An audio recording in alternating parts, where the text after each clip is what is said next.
नमस्कार दोस्तों, मेरा नाम है योगानंद। प्रार्थना परिस्थिति नहीं बदल सकती, लेकिन इंसान का चरित्र बदल सकती है। आज मैं आप लोगों को इसी से रिलेटेड एक छोटी सी कहानी सुनाऊंगा।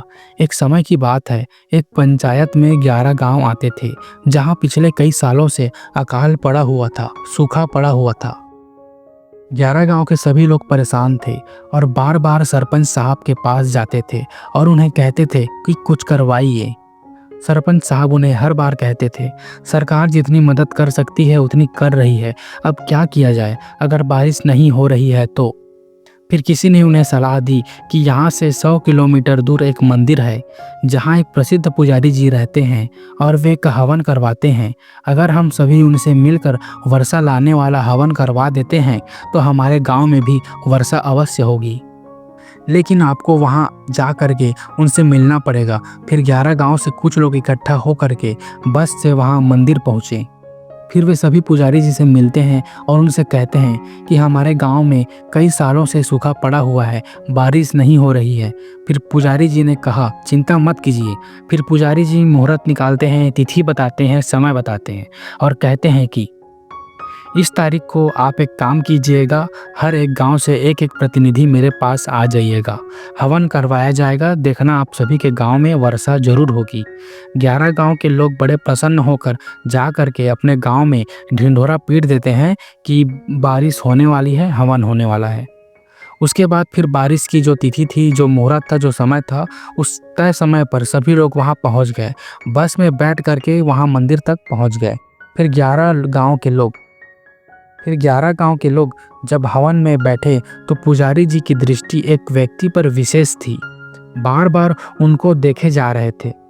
जब हवन संपन्न हुआ, पुजारी जी ने प्रसाद बांटा तो उन्होंने कहा कि देखो, बुरा मत मानना, लेकिन मैं एक बात कहना चाहता हूँ, यह जो हवन है यह सफल तो हो गया है, लेकिन सिर्फ एक गांव के लिए।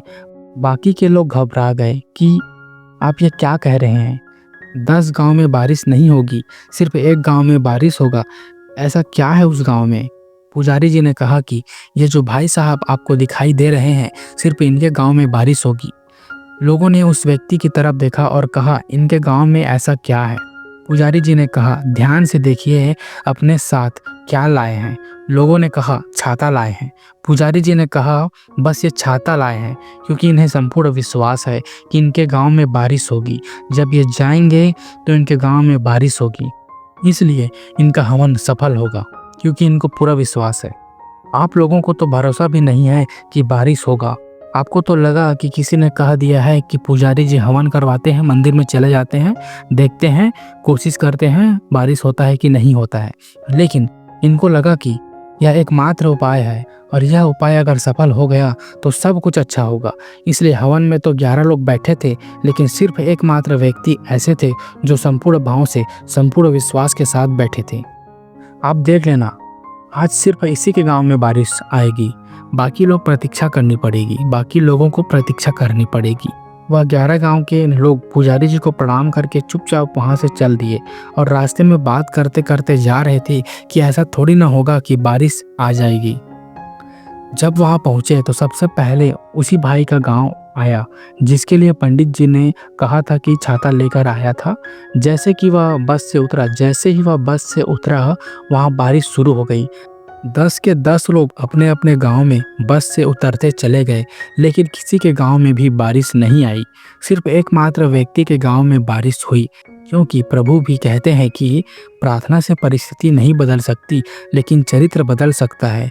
और जब चरित्र बदल जाता है तो परिस्थिति अवश्य बदल जाती है। प्रार्थना से परिस्थिति बदलनी है तो पहले चरित्र बदलना शुरू करो, प्रार्थना में विश्वास लाना शुरू करो, यह मानना शुरू करो कि अगर मैंने प्रार्थना की है तो सफलता जरूर मिलेगी।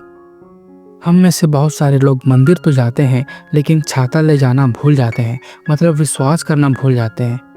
तो इसलिए संपूर्ण विश्वास कीजिए, अपने आप आपकी लाइफ में सक्सेस आप तक चल कर आएगी। दोस्तों, हमें आपकी मदद की ज़रूरत है। हमारे चैनल को सब्सक्राइब कीजिए और वीडियो को शेयर कीजिए। मुझे विश्वास है कि आप करेंगे। मैं रोज़ आप लोगों के लिए ऐसी ही कहानी लाता रहूँगा।